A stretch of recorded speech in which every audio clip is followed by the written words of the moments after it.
Bonjour les amis, j'espère que vous allez bien.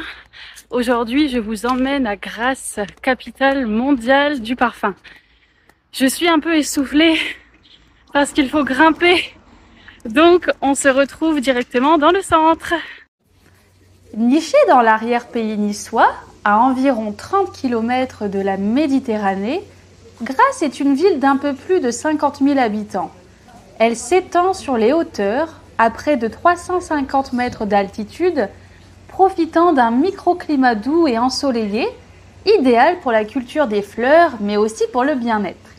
Grasse, ce n'est pas seulement la capitale du parfum, c'est aussi une ville d'art et d'histoire, aux ruelles étroites, aux placettes bordées de fontaines et aux façades colorées qui racontent des siècles d'histoire. Fondée au Moyen Âge, la ville a longtemps été un centre de tannage du cuir avant de connaître sa grande reconversion parfumée. Son patrimoine architectural est impressionnant. On peut y visiter la cathédrale Notre-Dame-du-Puy ou flâner dans les rues médiévales en observant les hôtels particuliers du XVIIe siècle et du XVIIIe siècle. La vie locale à Grasse est rythmée par les marchés provençaux, les festivals fleuris, les cafés en terrasse. Le tout dans un environnement naturel exceptionnel entre oliviers, jasmin et panorama sur la mer. C'est au XVIe siècle que Grasse entre dans l'histoire du parfum. À l'origine, les artisans y fabriquaient des gants en cuir, mais ces derniers dégageaient une odeur désagréable. Pour les améliorer, ils les ont parfumés avec des essences florales. Ce fut le début d'une tradition qui allait changer le destin de la ville. Dès le XVIIe siècle, les terres autour de Grasse se couvrent de roses de mai, jasmin, tubéreuse et mimosa. Les techniques de distillation, d'enfleurage et d'extraction s'améliorent et Grasse devient le cœur battant de la parfumerie mondiale. Aujourd'hui encore, la ville concentre une large part de l'industrie du parfum en France et son savoir-faire a été inscrit au patrimoine immatériel de l'UNESCO en 2018. Chaque année, des fêtes célèbrent les fleurs emblématiques, comme la fête de la rose en juin ou la fête du jasmin en août.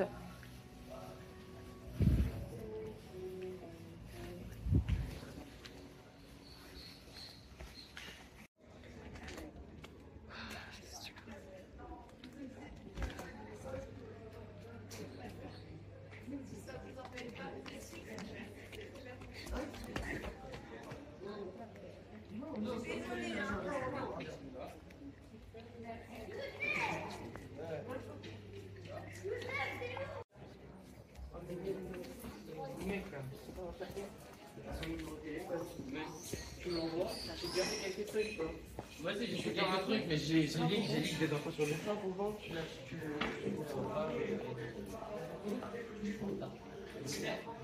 Et impossible de parler de Grasse sans évoquer l'une de ses maisons emblématiques, la parfumerie Fragonard.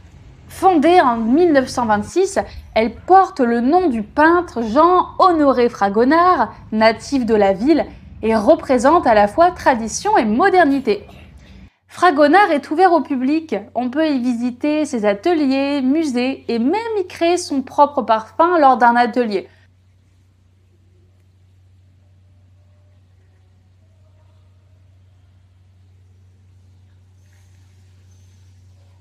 Alors, comment fabrique-t-on un parfum? Vous avez la récolte, donc les fleurs, elles sont cueillies tôt le matin, à la main, souvent entre mai et septembre.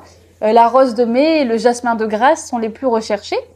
Ensuite, on a l'extraction, donc on va extraire les molécules odorantes, soit par distillation à la vapeur, soit par solvant, ou soit par enfleurage. C'est une ancienne méthode avec des graisses végétales. Ensuite, on a la composition, donc on a un nez, le créateur du parfum, qui va assembler les différentes notes de tête, de cœur et de fond pour composer une fragrance harmonieuse. Ensuite, on a la macération et le filtrage. Donc, une fois le parfum créé, il est laissé au repos, puis filtré pour obtenir une essence claire et stable. Et enfin, on a la mise en flacon. Donc, le parfum est conditionné, souvent à la main chez Fragonard, dans des flacons artisanaux.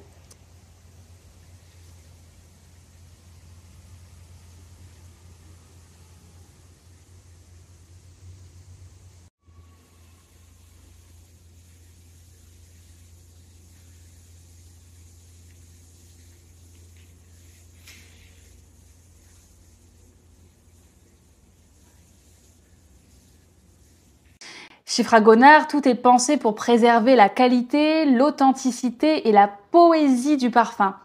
Et pour les visiteurs, c'est une invitation à découvrir les coulisses d'un art millénaire transmis de génération en génération.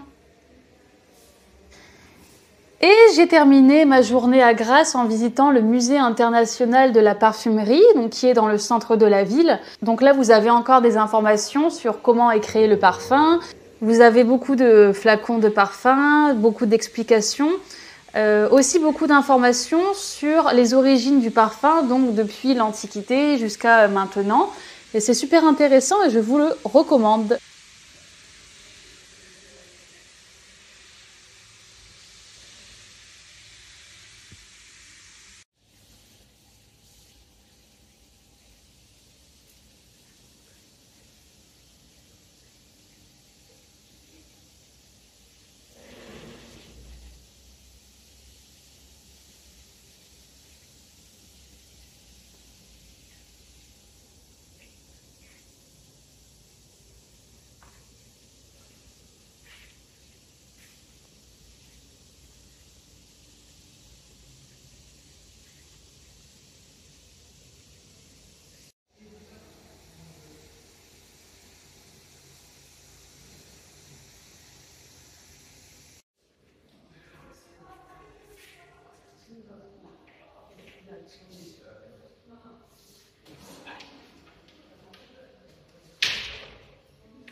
Bon, en tout cas, j'espère que vous avez aimé cette vidéo.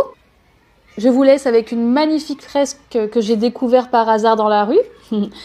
Je vous souhaite une très belle journée et à très bientôt.